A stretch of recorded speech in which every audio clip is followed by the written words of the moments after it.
A man sits in the ruins of a battlefield like he owns the place. He's not charging. He's not crawling. He's not screaming for a stretcher bearer.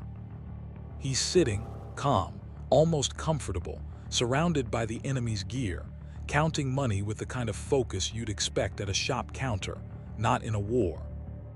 That single image is how a strange Australian legend is born, the story of Wild Eye, the Souvenir King. And depending on who's telling it, that photo didn't just make him famous. It made him wanted, not by a patrol, not by a local commander, but by the very top of the enemy world, by the German Kaiser himself, who, the rumor goes, put a bounty on this man's head. That's the story. It's been told again and again because it's too perfect. A photo, a thief, a furious monarch, a price. But here's the problem: war stories love clean endings. Real life doesn't. And if you follow this story all the way through, you end up somewhere uncomfortable. Because the Souvenir King forces a question that people don't like asking about national myths. What if a legend we celebrate is built not just on courage, but on rule breaking we quietly enjoy? What if part of the reason we love him is because he did something we're not supposed to admire? His name was John Hines, known as Barney to mates and to memory, a private in the Australian Imperial Force, most famously attached to the 45th Battalion. In the trenches, he collected nicknames like other men collected mud. Wild Eyes, for that look people remembered, and Souvenir King, for what he kept taking from the enemy. If you've heard his story before, you've probably heard it like this: a wild, fearless digger who fought like a demon, stole like a professional, and became so notorious that the Kaiser supposedly wanted him dead.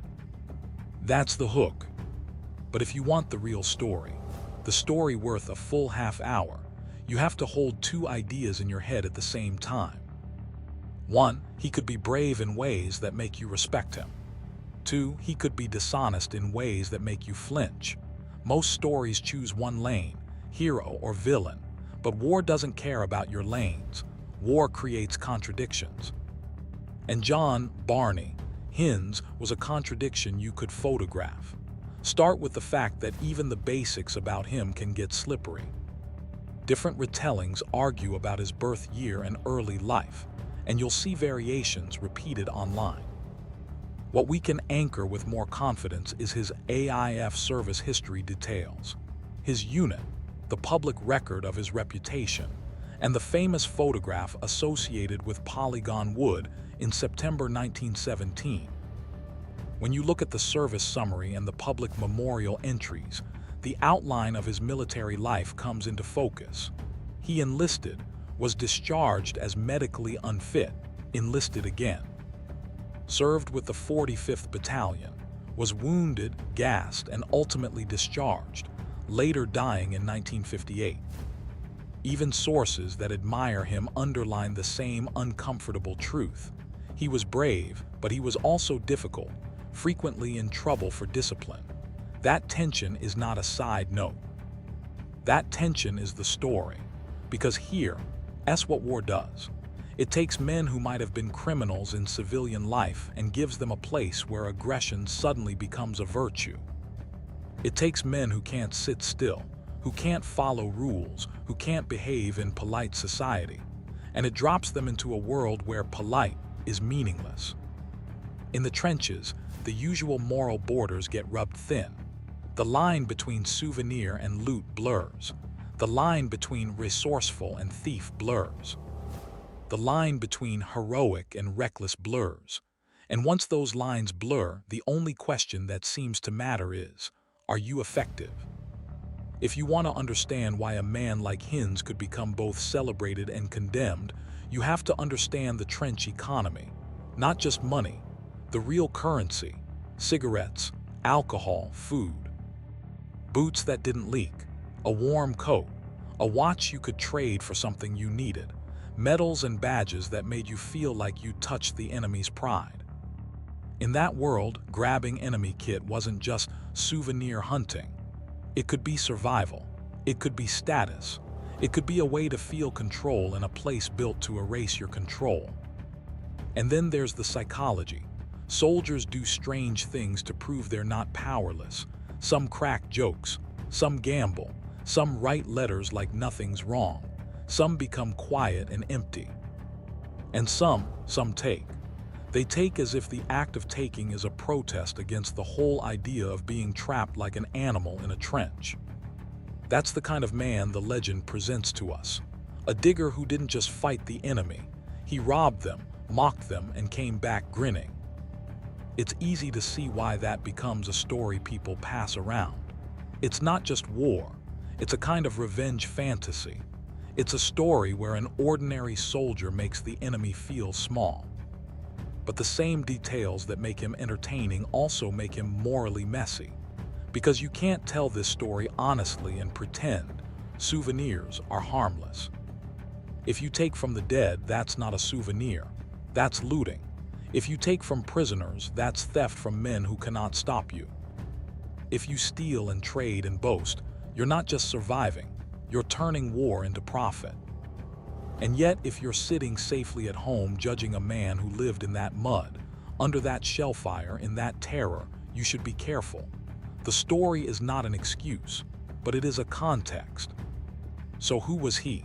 He was, by repeated accounts, a man who wanted the military life early and kept orbiting it.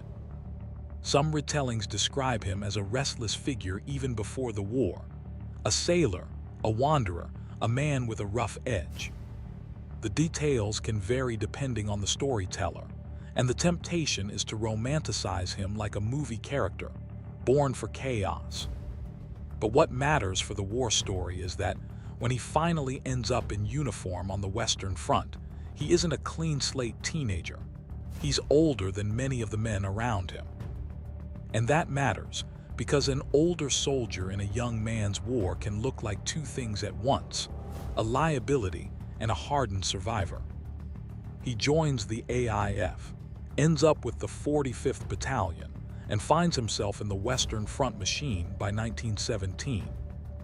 And somewhere in that machine, he becomes known, not for neat parade ground soldiering, not for discipline, not for perfect obedience, but for what men in trenches respect most: nerve. The stories say he was aggressive, enthusiastic, dangerous to the enemy, that he attacked hard, that he went after German positions with a kind of feral confidence, that he preferred grenades, the Mills bomb, like a man who wanted to get close enough to look the enemy in the eye and still win. These are exactly the kinds of traits that can turn a soldier into a trench myth, because in the trenches, fearless feels like magic. It spreads. Men cling to it. They want to believe someone among them has cracked the code, but that same trench myth-making can hide something else: chaos. Because the man who takes wild risks is often the man who breaks rules when it suits him. And this is where Hines splits into two versions of himself: the soldier his mates loved in action, and the problem his commanders had to manage when the firing stopped. If you read the biographical entries that try to summarize him, you see it in plain language. He was repeatedly in trouble for discipline. There are references to drunkenness, to being absent without leave, to forging entries in his pay book, things that don't fit neatly beside hero. They fit beside headache. They fit beside unreliable. So how does a man like that become famous? Because war rewards the wrong things at the right time. A commander can despise a man's behavior and still rely on his violence. A battalion can roll its eyes at a man's drunkenness and still feel safer when he's nearby. Men can call him a thief and still laugh when he drags a trophy back from the enemy wire. The trench world is full of those contradictions. He's trouble, yes, but he's our trouble. And then comes the moment that crystallizes everything: the photograph. The image is now famous enough that it has its own long life online. Wild Eye, the Souvenir King, surrounded by German equipment looted during the Battle of Polygon Wood in September 1917, counting money, wearing a German field cap. sitting among weapons and personal kit. It's almost staged like a painting, but it isn't a painting. That's the point. It's real enough to disturb you. Source now, take a second and imagine what this photo does to the human mind. If you're an Australian reader back home, it's shocking and funny and thrilling. Here, your man, sitting in the enemy's stuff, calm as you like. It feels like a punchline. Look what we took from them. It feels like proof that your soldiers are tougher, cheekier, somehow immune to fear. If you're an Australian officer or a moralist, it's embarrassing. It shows a soldier doing something that looks like looting. It's not the clean heroism you want displayed. It risks public criticism. It risks discipline. If you're a German soldier or a German family looking at this image, it's not funny. It's humiliating. It's a soldier of the enemy wearing your gear, counting your money, posing with your property as if the war is a shoplifting spree. It's designed, intentionally or not, to make the enemy feel violated. And that's why the legend grows teeth. Because the moment you tell people this photo made the Kaiser furious, the story becomes more than a trench anecdote. It becomes a myth of power. It says, this man mattered so much he reached the top. You'll find that bounty story repeated in popular retellings, that the photo allegedly made its way to Germany, enraging the Kaiser, who supposedly put a bounty of 100,000 marks on Hines' head. It's a great story. It's also exactly the kind of story wars create, stories that grow in the telling because they satisfy a hunger for meaning. A soldier wants to feel he had impact. A nation wants to feel the enemy noticed. A storyteller wants a clean, dramatic arc. A bounty on his head is a perfect line. But here's the honest documentary approach. Unless you can point to a primary German document, treat it as what it most likely is, an often repeated wartime story. A legend that may contain a kernel of truth, but is hard to prove in its popular form. And notice what that does to the moral tension. If the bounty is real, then the Souvenir King is not just a thief. He's an enemy humiliator so effective he triggers the monarch's wrath. If the bounty is legend, then what you really have is something more human. Soldiers building myth around a man who made them laugh and made them feel powerful in a powerless place. Either way, the photo has already done its work. It has made him unforgettable. It has locked his identity to the act of taking. Now, here's the question that decides whether your audience stays with you or clicks away. Why should we care? We should care because this story isn't really about a photo. It's about what we do with flawed heroes. Because if you tell the story the easy way, it becomes a carnival tale. Wild Eye stole from Germans. The Kaiser put a bounty on him. What a legend. That's the TikTok version of history. It gives you a dopamine hit and nothing else. But if you tell the story honestly, it becomes a mirror. It forces you to ask, what does it mean when a community loves a man for actions that would be condemned anywhere else? What does it mean when we celebrate larrikin, behavior in war because it feels like national character? What does it say about the Anzac Legend when one of its most famous images is not self-sacrifice, but a soldier surrounded by loot? And the hard part is, you can't dismiss him as just a thief. Because everything about his story suggests he was also the kind of man who did things other soldiers couldn't. The kind of man who went forward. The kind of man who faced danger and acted. The kind of man who, according to repeated accounts, captured prisoners and fought with ferocity. Men like that are rare in any unit. They become gravitational. They become stories told in low voices. They become that bloke. That's why the same sources that mention his discipline problems also mention admiration. A tower of strength, one phrase says, something like that. A man the unit felt safer with when he was present. So what do you do with that? If you're building a 30-minute video that people actually finish, you don't flatten him. You put him on trial. Not a courtroom trial, a human trial. You present the case for him. Then you present the case against him, and you let the audience feel the tension. So let's do it. Case for the defense. John Barney Hines was a product of trench war, a brutal environment that demanded aggression and initiative. He fought hard. He took risks. He was effective. He survived places that killed thousands. He kept going back. He was wounded. He was gassed. He made it through, and that alone is an achievement. Case for the prosecution. He stole not once. Habitually. So habitually it became his identity. Souvenir King is a flattering name for a behavior that can include looting from dead men and taking from prisoners. He broke discipline repeatedly. He drank. He went missing. He forged entries. He did things that would get an ordinary soldier punished or removed. Now, if you're listening carefully, you'll notice something. Both cases can be true at the same time. That's why he's a perfect symbol for the uncomfortable side of war memory. Because the Anzac Legend, like any national myth, prefers clean moral shapes. The noble sacrifice, the loyal mateship, the brave charge, the grin in the face of death, and John Hines fits some of that. He does, but he also brings in something the myth tries to keep quiet: opportunism, self-interest, disorder, profiting from chaos, and war being war doesn't care.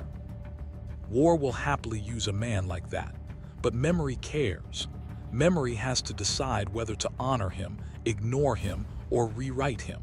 And you can see memory wrestling with him in the way he's talked about. Some accounts lean hard into his bravery and treat the stealing like a cheeky side quest. Some accounts lean hard into his trouble and treat his bravery like a footnote. And then there's the public fascination, which always comes back to the photo, because we live in a world where images win over nuance. So what happened when the war ended? This is where the story gets sad, and where you can bring emotion without melodrama. After the war, many soldiers returned to a world that did not know what to do with them. The skills that kept you alive in a trench did not translate neatly to peacetime. For some men, the war was the peak of their meaning, and after that, everything felt small. Some found work. Some found family. Some found silence. Some found addiction. Some found poverty.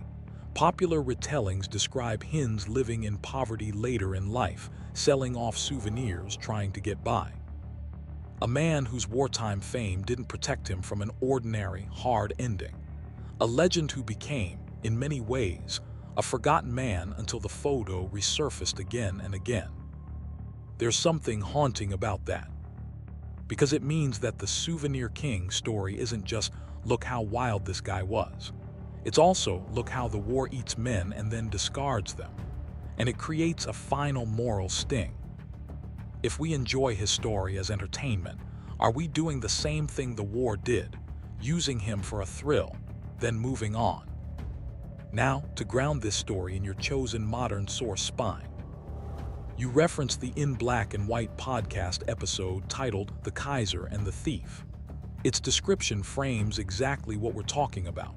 Barney Wild Eye Hines, famous for looting from captured German soldiers, and a rumor that his antics drew the ire of the German monarch himself.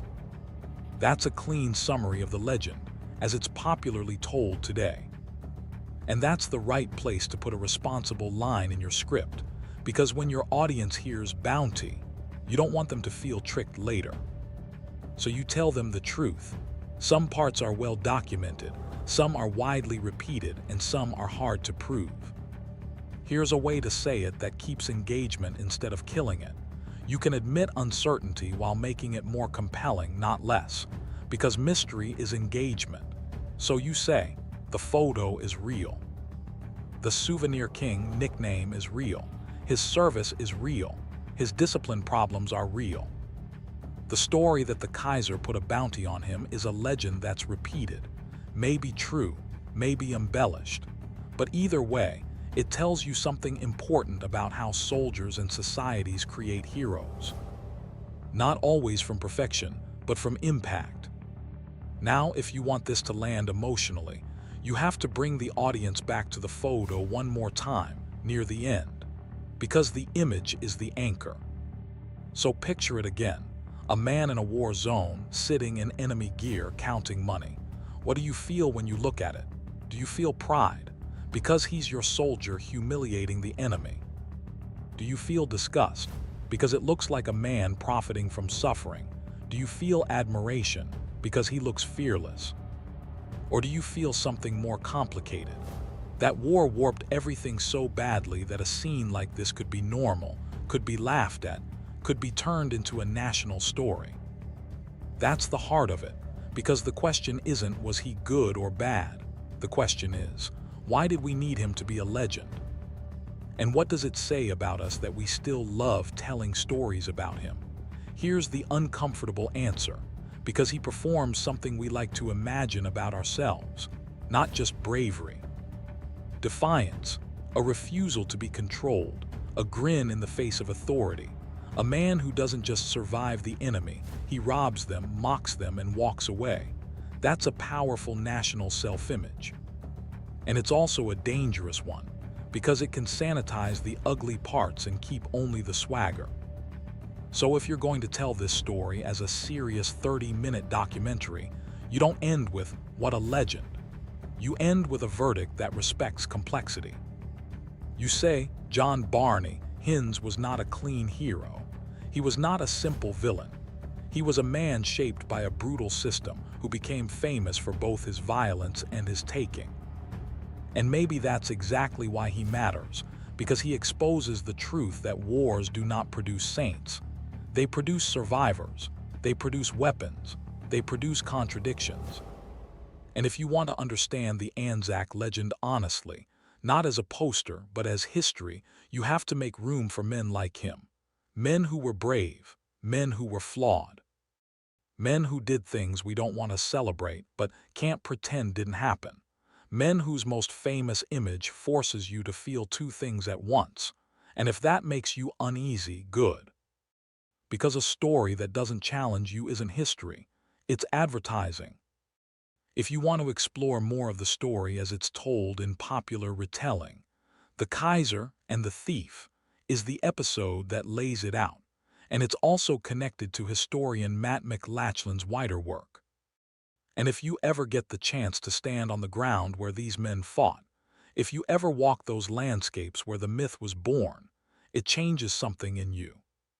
Not because it makes the story cleaner, because it makes it more human. Now look at the photograph one last time and ask yourself a question that no quick history clip will ever ask you. If you had been there, cold, hungry, terrified, surrounded by death, what would you have done? Would you have judged him, or would you have laughed and asked him what he got?